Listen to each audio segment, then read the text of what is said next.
Mohon izin Bapak dan Ibu, pada kali ini saya akan memaparkan terkait tugas diklat presentasi efektif, yaitu meresume jurnal internasional. Pada hari ini saya akan mempresentasikan jurnal yang bertemakan tsunami, dan judul dari jurnal tersebut, jurnal yang saya resum yaitu Field Survey of the 2018 Sulawesi Tsunami, Inundation, and Run-up Height, and Damage to Coastal Communities.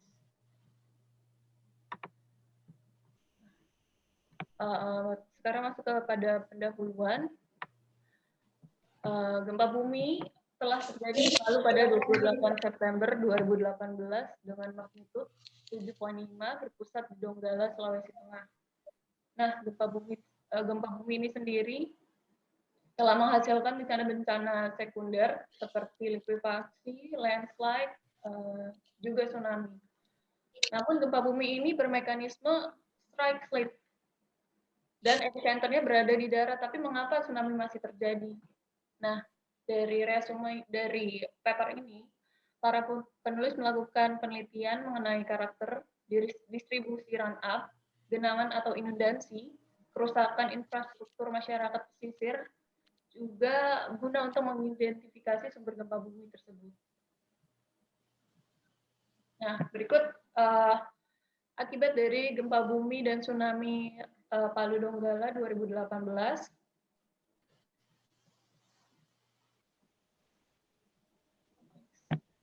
Untuk data dan metode yang digunakan dalam jurnal ini yaitu sejarah tsunami besar yang pernah terjadi di Sulawesi berdasarkan katalog gempa bumi global NGDC atau WDS. Ternyata di Sulawesi itu pernah terjadi tsunami sebanyak 13 kali. Untuk catatannya sendiri telah tercatat dari tahun 1820 hingga terakhir tsunami besar yang pernah terjadi di Sulawesi yaitu pada 4 Mei tahun 2000. Nah, untuk data yang berikutnya yaitu penulis menggunakan survei lapangan dengan periode 1 bulan dan didapatkan 22 titik pengamatan.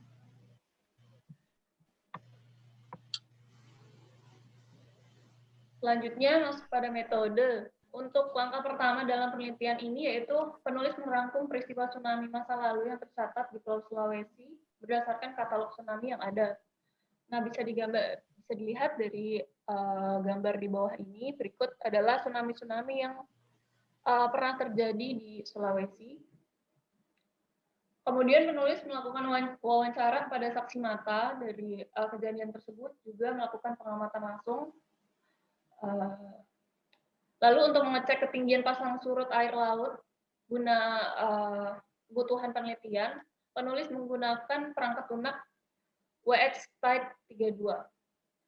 Nah, selanjutnya metode yang digunakan yaitu dengan foto udara.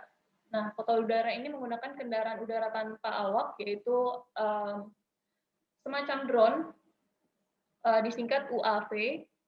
Dan selanjutnya dari hasil drone tersebut digunakan aplikasi Metashape untuk mengubah data dari drone tersebut ke data spasial 3D yang bisa diolah di GIS, menggunakan GIS. Nah, selanjutnya masuk kepada hasil dan pembahasan.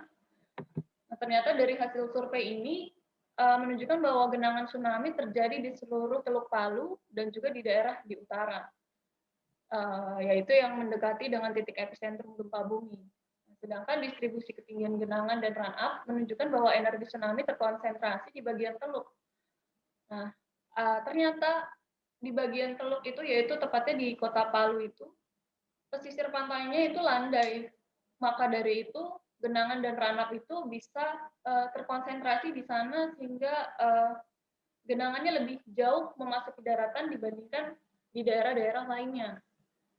Nah, selanjutnya, fakta berikutnya ternyata bentuk topografi daratan bervariasi dari satu tempat ke tempat yang lain, menyebabkan run-up dan genangan juga bervariasi.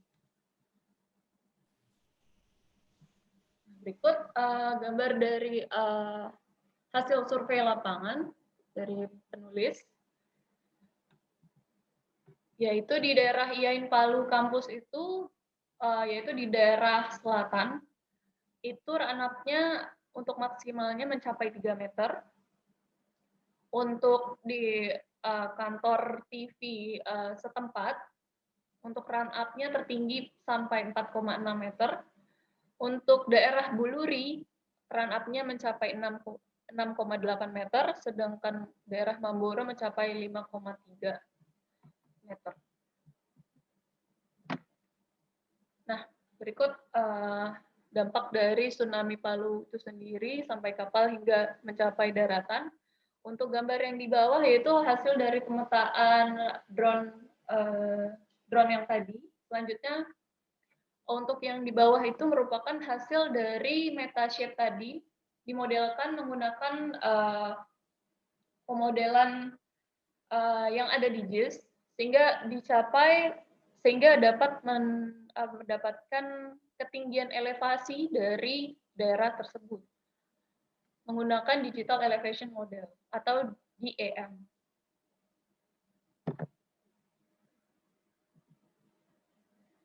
Selanjutnya, untuk keseluruhan kerusakan akibat tsunami di garis pantai Teluk Palu maupun pesisir sangat sedikit, yang membuktikan bahwa tsunami tersebut memiliki panjang gelombang yang relatif pendek dibandingkan dengan tsunami yang ditimbulkan dari deformasi vertikal seismik.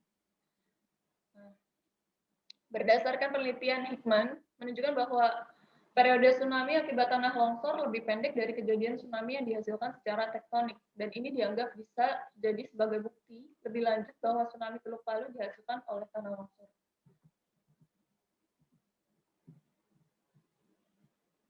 Nah, untuk kesimpulannya, para penulis melakukan survei lapangan garis pantai yang terdampak tsunami akibat gempa bumi Sulawesi 2018. Guna memperjelas genangan tsunami dan ketinggian run-up serta pola kerusakan. Nah, berikutnya, hasil survei lapangan juga menunjukkan bahwa jarak genangan tsunami tergantung pada fitur topografi daerah pesisir dan dampak kerusakan lebih panjang di bagian selatan teluk. Peristiwa ini menyoroti perlunya menilai kembali resiko tsunami yang dihasilkan longsor yang dipicu oleh gempa bumi di seluruh dunia, dan menyoroti sejumlah pelajaran yang dapat dipelajari untuk strategi pengurangan resiko di masa depan di daerah tersebut. Mengingat banyaknya sejarah peristiwa tsunami yang tercatat di Pulau Sulawesi dan karakteristik tsunami saat ini, jelas pemukiman di sekitar Teluk Palu berisiko tinggi mengalami kejadian tersebut. Dengan demikian, penting bagi penduduk dan pihak berwenang setempat untuk mempersiapkan bahaya ini dengan mempertimbangkan dengan cermat kondisi topografi, juga tingkat pengetahuan dari masyarakat. Berikut referensi dari jurnal ini. Ada sedikit quotes dari Socrates yang menarik, yaitu kesejahteraan memberikan peringatan, sedangkan bencana memberikan nasihat. Nah, sekian presentasi dari saya. Mohon izin apabila ada yang ingin bertanya, dipersilahkan.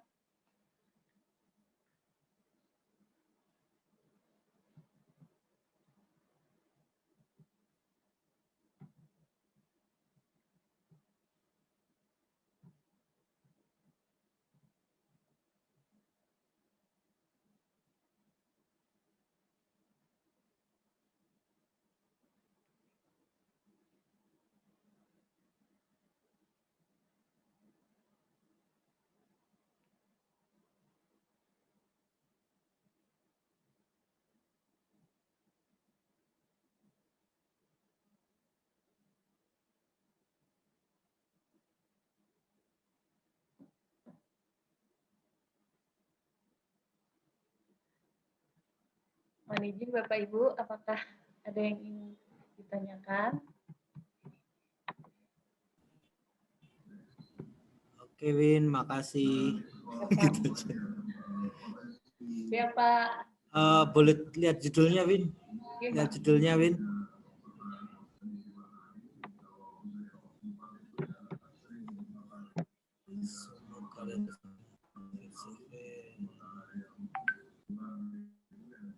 Oh, ini tugasnya bikin resume karya tulis ilmiah orang lain ya? Terus dipaparkan gitu ya, Win ya? Oke, betul Pak.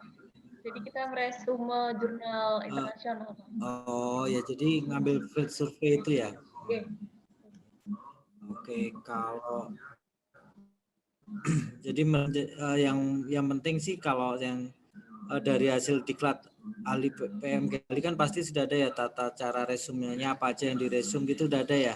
Oke, sudah ada Pak. Format baku Formatnya. resumnya gitu. Sudah ada formatnya Pak. Formatnya ya, dan itu sudah diikuti semua kan ya Win ya? Siap, insya Allah sudah Pak, sudah dikumpul juga, alhamdulillah. Oh ya sudah. Jadi field survey-nya seperti ini. Kesimpulannya yang Socrates tadi atau yang mana ini? Kesimpulannya yang Socrates itu hanya kutipan sedikit Pak. Oh, itu bagus sih, kesejahteraan menimbulkan peringatan ya. Jadi kalau udah sejahtera ingat sedekah maksudnya gitu kan. Dan jadi peringatan gitu ya. Musibah menjadi nasihat. Ya, Pak. Ya, Pak. Kesimpulannya aja Win. Aku pengen lihat kesimpulannya Win.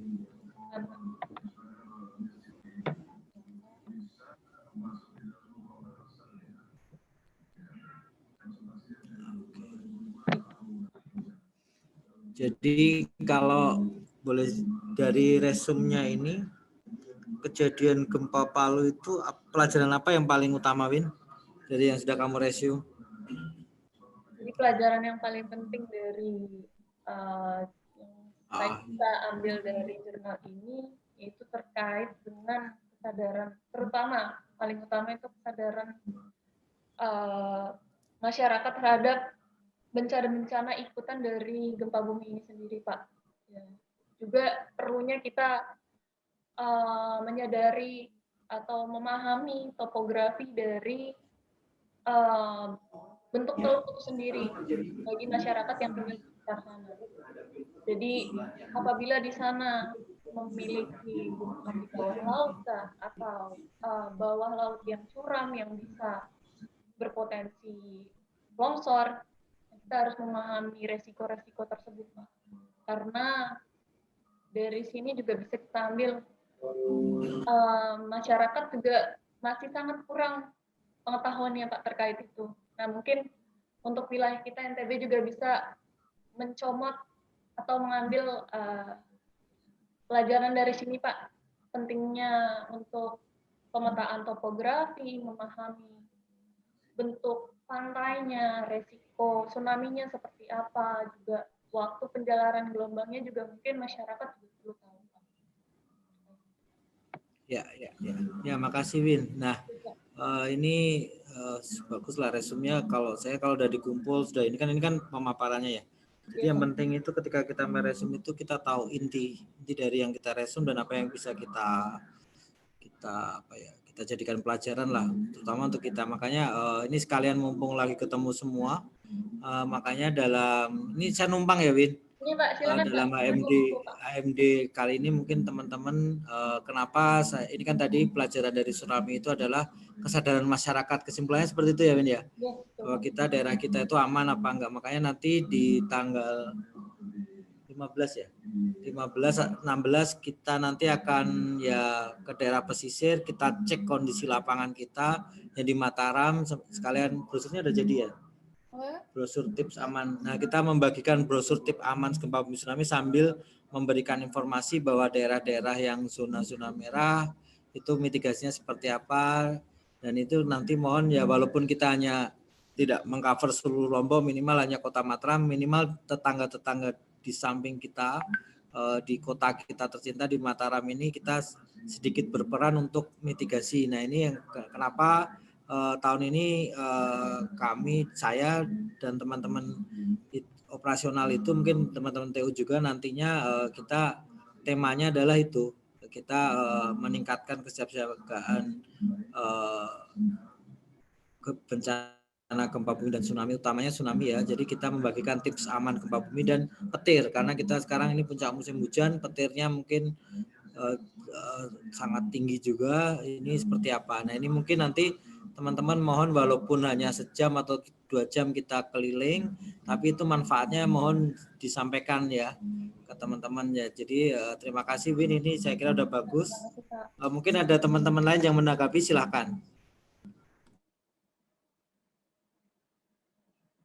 Terima kasih banyak Pak.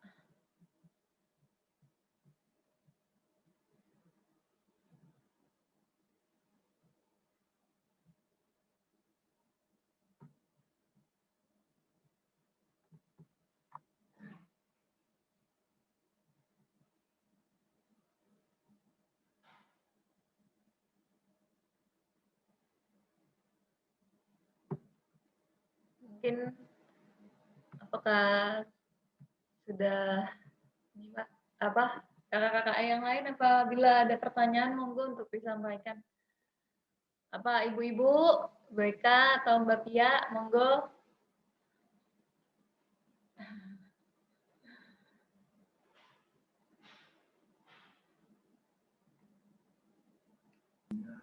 Atau udah cukup teman-teman? Sekarang dibuka aja semua. Win, screen sharingnya ditutup dulu aja Win. Oke Pak. Nanti ini suaranya dibuka semua sambil kita diskusi aja. Ambil di foto biar kamu ada dokumentasi kali ya. Siap. Nah, oke, teman-teman silakan yang mau berkomentar dibuka aja suaranya, nggak apa-apa. Kita diskusi ya, mungkin ini pertama terkait karya tulisnya Windy. Mungkin ada yang bertanya tentang tsunami, monggo loh. Bisa dibantu Windy nanti untuk menjelaskan tsunami, terutama boleh di luar. Kalau yang dibahas Windy itu kan di Palu ya. Mungkin teman-teman pengen tahu yang di Lombok gimana antisipasinya, mungkin Windy bisa menjelaskan juga. Silakan teman-teman.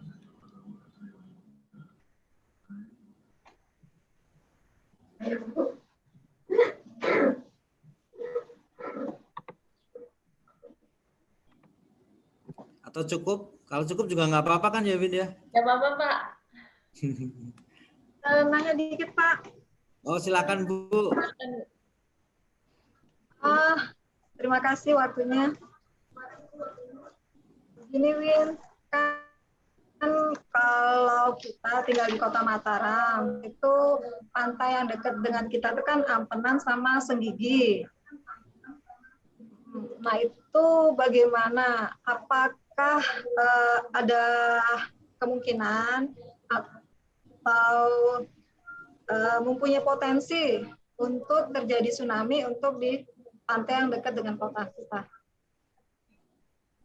Terima kasih. Terima kasih buat pertanyaannya. Mohon izin menjawab. Apabila ada kekurangan mohon ditambahkan oleh kakak-kakak yang lain mungkin.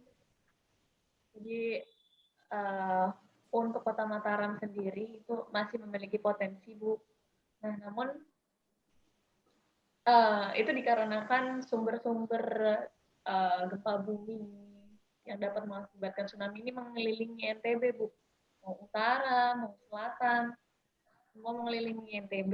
Jadi Kota Mataram itu termasuk NTB tidak terlepas dari potensi tersebut. Namun mungkin apabila tsunami-nya berada di selatan, mungkin besarnya itu tidak sebesar di daerah selatan tsunami-nya.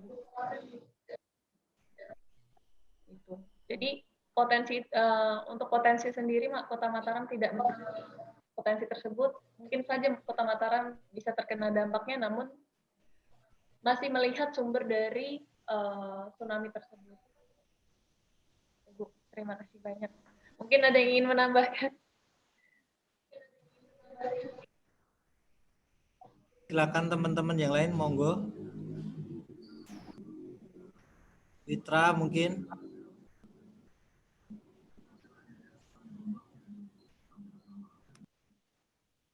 Ingin meluruskan sedikit Pak. Silakan Win. Mungkin maksudnya bukan sumber tsunami Win, tapi melihat sumber gempanya dulu Win. Itu Win. Di selatan atau di utara, bukan sumber tsunami-nya, tapi lebih ke sumber gempanya dulu. Seperti itu Pak. Terima kasih Win. sudah diluruskan.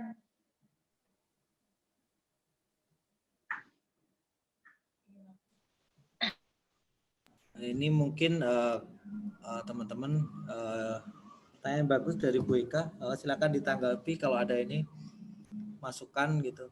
Saya kok jadi kepikiran berarti kita perlu memasang peta evakuasi tsunami juga di kantor kita ya. Perlu di print kayaknya ya. Jadi kayak Bu teman-teman jadi tahu ya, oh daerah kita ini zona merah kah, zona kuning kah gitu kali ya Bu ya. Jadi teman-teman bisa lebih gampang tahu posisi kita di mana, dampak kita gimana. Jadi mungkin tadi sudah dijelaskan sama Windy sama Mitra, kalau tsunami itu biasanya dari gempa bumi. Kalau dari Palu tadi, kenapa dia cepat itu karena dia gempa bumi menimbulkan longsoran ya Win ya. Nah, kalau simulasi yang dibuat BMKG biasanya itu gempa tsunami yang dari gempa bumi. Namun hari ini Mas Riko kenapa Mas Riko lagi repot itu karena lagi diklat tsunami. Jadi ini dikembangkan ke depannya BMKG itu tsunami yang tidak hanya disebabkan oleh gempa bumi atau faktor tektonik, bisa juga dari faktor non tektonik, Bu. Nah, sementara yang pemodelan yang ada saat ini yang ada hanya untuk pemodelan tsunami akibat gempa bumi tektonik yang kita buat. Ya nanti dampaknya seperti apa? Nanti biasanya kita klasifikasikan ke zona merah, zona kuning, zona hijau atau zona aman. Nah itu nanti bagus juga sih pertanyaan BK. Nanti kayaknya kita perlu menempel atau memasang peta evakuasi tsunami di kantor kita. Jadi kita tahu posisi-posisi di daerah kita ya Bu ya.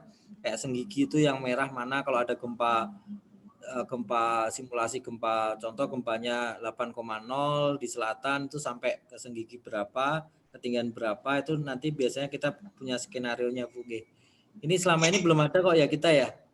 Belum ada ya teman-teman ya kita ini ya kayaknya belum ada sih, saya juga belum lihat.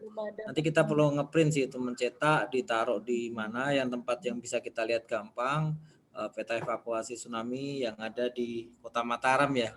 Jadi kalau teman-teman TU mau lihat, teman-teman bisa tahu kondisi keadaan dampak tsunami dan kita harus menyelamatkan diri di mana. Nah, sebagai informasi kalau di daerah di kantor kita sendiri itu kalau tsunami dengan skenario tertinggi yang dihitung dari teman-teman yang diklat kemarin Mas Riko ya waktu itu di daerah kita sih zona hijau. Artinya kita di stasiun Geofiska Mataram itu sudah aman sebenarnya. Kalau ada gempa besar 8,5 di selatan itu sudah aman. Jadi Bapak Ibu itu zona merahnya itu kalau nggak salah tempat evakuasi sementara itu di SMA 7. Jadi yang terdampak itu hanya sampai Pasar Kebun Raya ya Mas. Aku nggak hafal sih. Saya nggak hafal sih.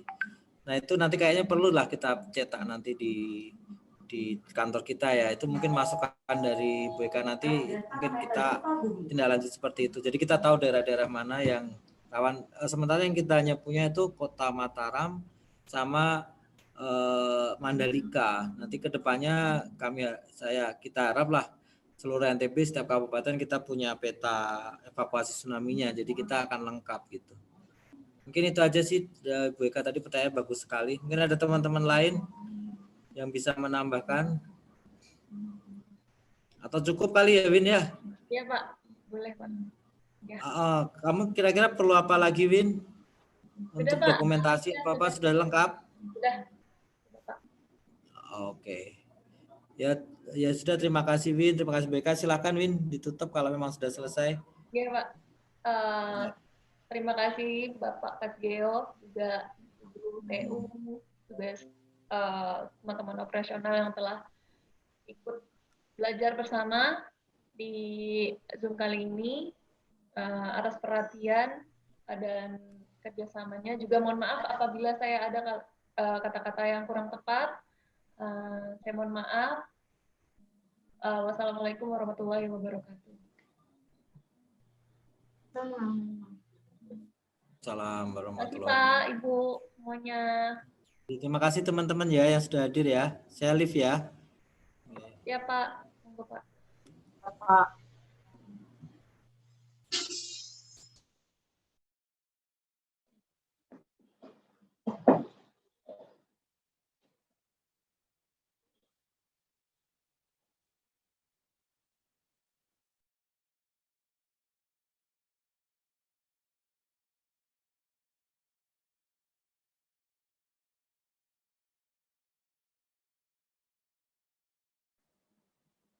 Ini biar saya N-in semua kali ya. Bingung ya?